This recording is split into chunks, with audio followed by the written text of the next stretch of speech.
Thank you very much. Thank you very much. Thank you very much. Thank you. Thank you. Oh, you're welcome. Thank you. Thank you.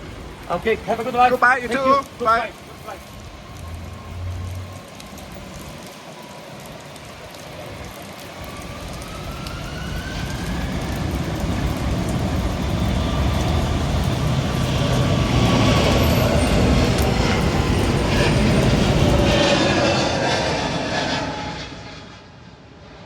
Back home in Switzerland, one couldn't let Rio go. Thoughts were circling, like a thermal. The following ideas are not conclusions, they are observations, collected while paying attention. Every takeoff is different, even from the same place, especially from the same place. The wind changes, the mood changes, the passenger changes. One's own awareness definitely changes. So many variables, so little control, and yet one still tries. Let's go!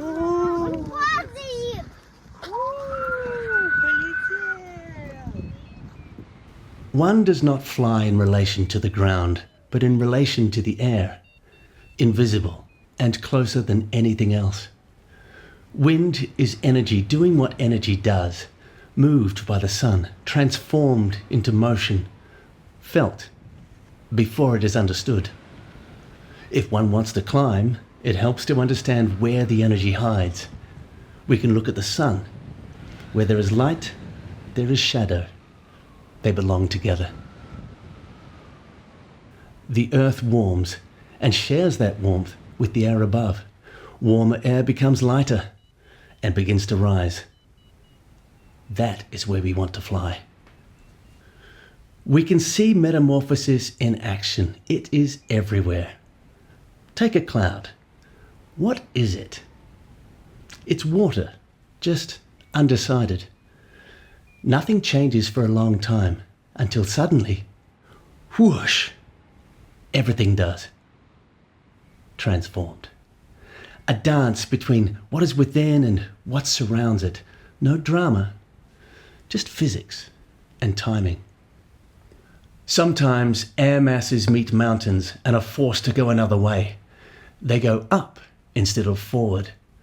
This is useful for birds and occasionally for humans with fabric wings. All of this creates a system so complex that pretending to fully understand it would be optimistic, to say the least. Getting it wrong can be uncomfortable or educational, or both. The spectrum ranges from perfectly smooth conditions to, this was a questionable life choice. In Rio, there were moments of pure laminar flow, floating along the rock face of Mount Garver, using the smallest amount of brake pressure, not moving forward, just upward. Close enough to hear the grass shaking in the wind, yet somehow still able to hear the vibrance of São Conrado Beach. Humid air, thick, friendly, like flying through warm tea with honey. Hard to explain, easy to remember.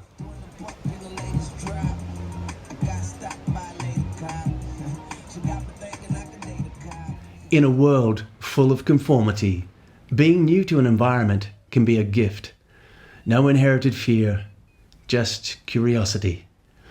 Flying becomes a conversation with the air, with the body, with that quiet inner voice that is sometimes wrong, but always honest.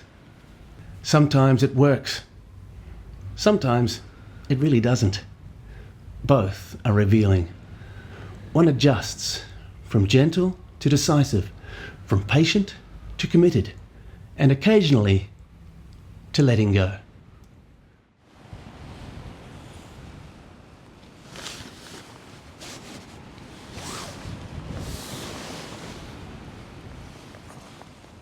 Flying close to the ground can be exciting. Sometimes lift exists only there.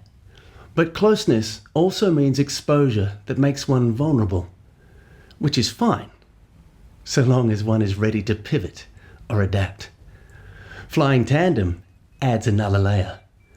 Watching fear turn into laughter, silence into words, emotion into something shared.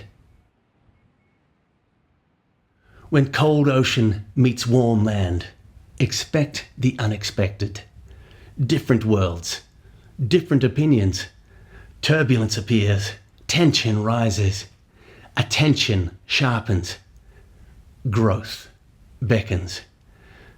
Outside the comfort zone, learning happens, whether one asked for it or not.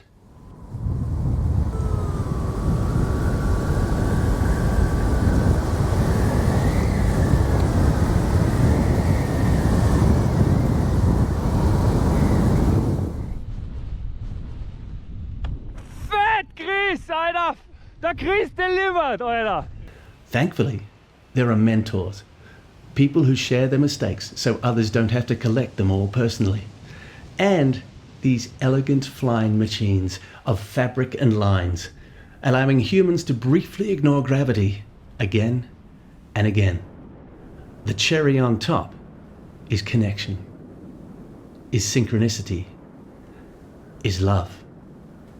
The images you see here were captured in Austria and Switzerland, but the feelings they elicit are universal.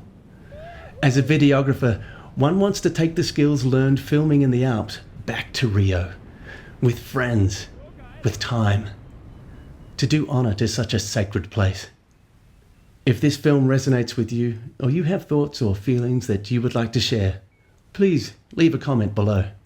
After all, flying is never just one story. Neither is it a conclusion. It's an opening.